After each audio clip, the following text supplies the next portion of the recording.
Want to launch your own online course business without the hassle? EduZign is an AI-powered platform that lets you create, host, and sell courses in minutes. No manual work required. But is it really that easy? Let's find out. Welcome to DigiTech Guide. Here we review the latest digital tools to help you grow your online business. And if you love discovering AI-powered tech that saves time and makes money, be sure to subscribe so you don't miss out.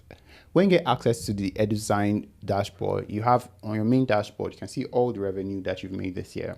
Because we haven't made any sales yet, you can see it's a flat line. But from here, you can see the total number of courses that you have, the lessons you've created, the enrollment you have, and the number of students that you have. Okay, so on the main dashboard, you can see our navigation where we can navigate through the dashboard, the academies, courses, ebooks, enrollments. We can make reports. We can take a look at the users that we have. We can send messages, reach out to different contacts. We can also take a look at the blog, change settings, bonuses, training, and our custom domain. We look at all of these in detail. So if you take a look at the academies, we can see the academy and the domain that we may have. We've already created one academy here as a Digitech Academy. But if you want to create a new one, simply click on Add New Academy. And you create an academy name. Let's call this Larson Academy. You don't have to put academy in the name. I just love that. Then your subdomain. Your subdomain should be one word. As you put a space here, there shouldn't be a space in your subdomain. So let's call it Lars. You can put a hyphen, acad. So it's like a website link. So academy icon, this is where you're putting your icon, your profile picture, and also your academy logo. So this will be useful in your subdomain. So when people visit your domain to view your courses, this is what will be in the body of your site. So we can choose a picture. Let's just choose our own picture. It can be the same. It doesn't really matter. So you can see it cannot have special characters or space. So let's just get rid of that and submit.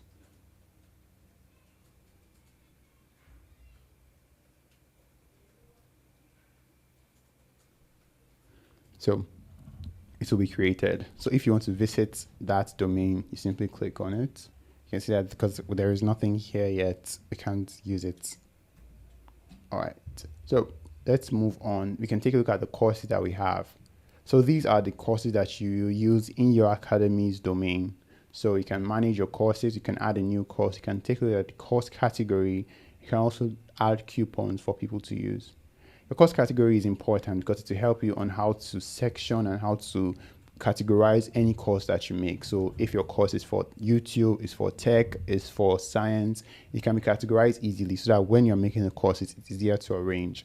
So you can create a new category here. Put a category title. So let's call this science. Then choose a parent. So you can see that this parent now, we can link one course category to another. So let's say we're talking about science and technology as a parent. So other things under it could be computers, could be biology. So this would be different categories under the main parent. So just pick this. Then you can choose a random icon, which would be fine. So let's use that and submit. And if you want to create a parent category, as you'd see there, you can just pick it. So you can see that the category name exists, which is going to be this YouTube, and science will be under it. So if we're creating a new course, now we can add a new course. So here we enter our course title. Let's say as we said, biology. Let's pick a biology. Let's call it plants and animals. Then we put a short description. Let's just use the same text for now.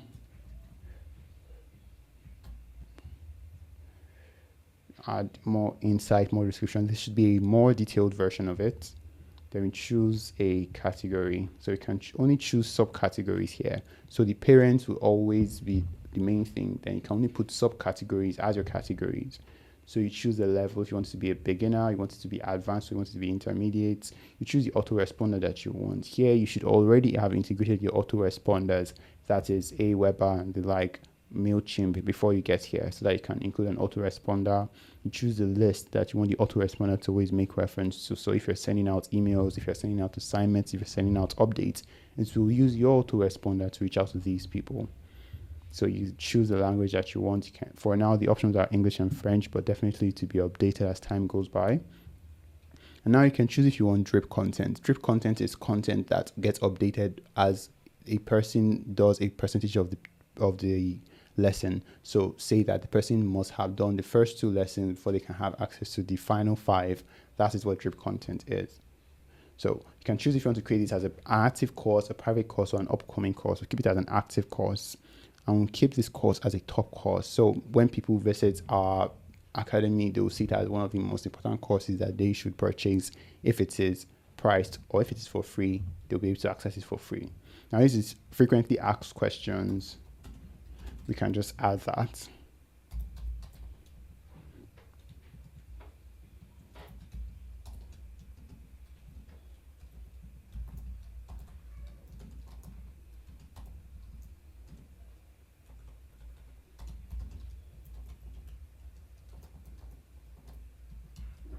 So you can see that as much as EduZign allows you to put all of these together, you already have to know what you want to impute, where you want to impute it.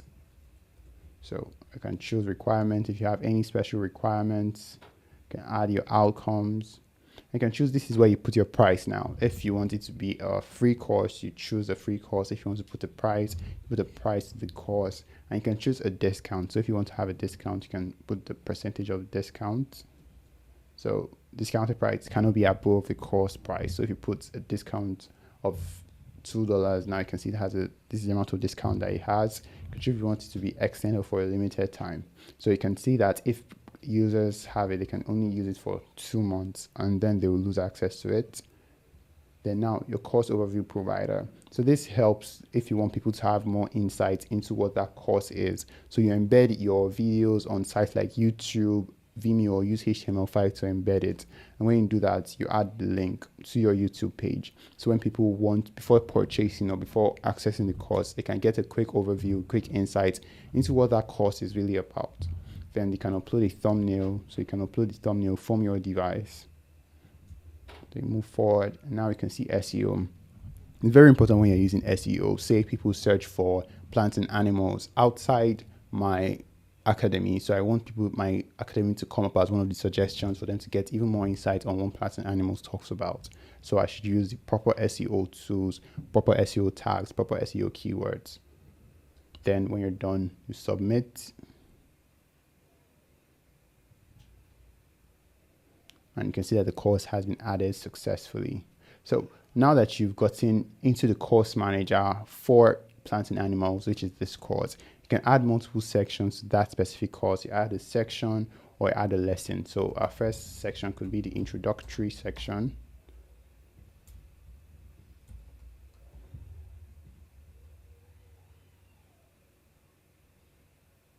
So now that we added a section, next thing we do, we can edit the section or we add a lesson. So now we can see the type of lesson that we want. Do we want the lesson to be a video file? Do we want it to be Google Drive? Do we want it to be document? Whichever we want. You know, if it's a video file, you probably have to embed it. And if it is a document file, you upload it and things like that. Or you can use text where you just have to go on and write, which might be more stressful. So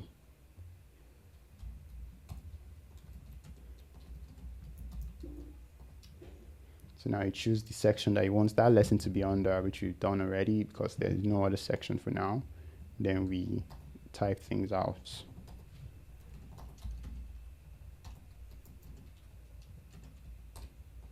This is the main highlight of EduZign. So other things are just quick tips, quick things you need to look at. But this is the main highlight. You can see how easy it is to set up, how fast this is set up. So you can add that lesson.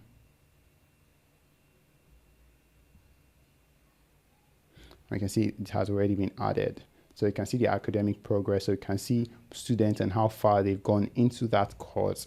You can see the Zoom live class if you want to set up Zoom classes, but you know you have to connect your Zoom account before you can do this. So you can have one-on-one conversations, or you can have live classes with people. You can take a look at the basic information, which is already what you've set prior to this point. You can see the information, your pricing, your media, and your SEO. So you can see that as you go on, as you move forward, all of these changes are being made live to this platform.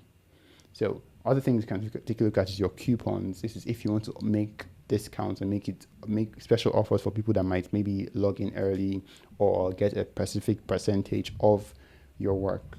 So we can also take a look at the ebooks, and from EduZign you can make ebooks.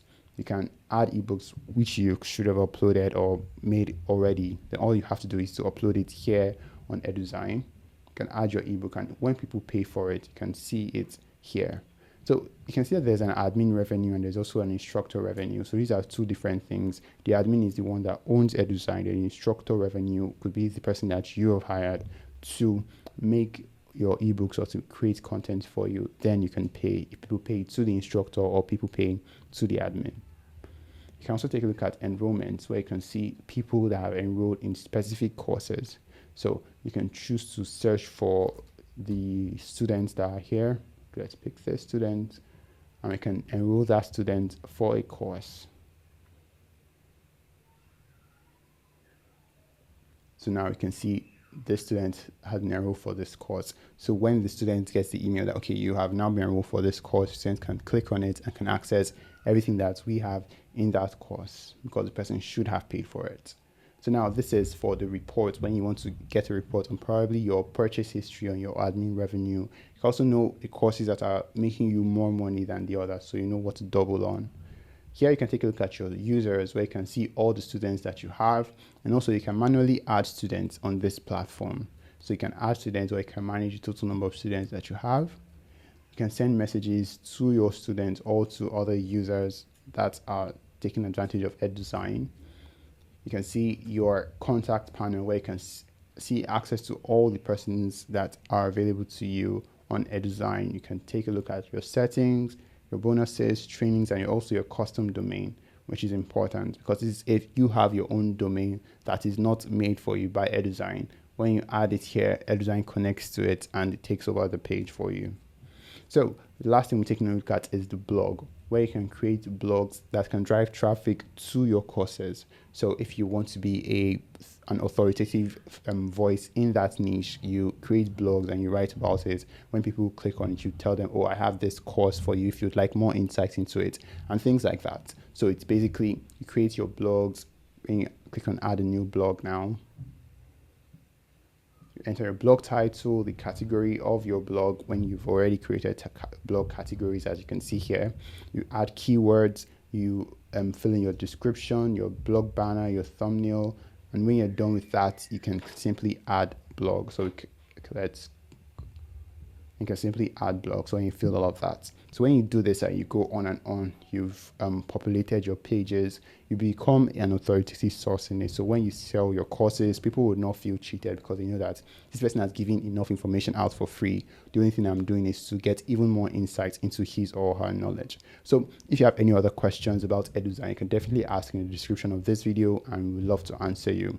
A link to EduZign is also in the description of this video. And if you like more content like this, don't forget to subscribe to DigiTech Guide, and we'll see you in the next one. Goodbye.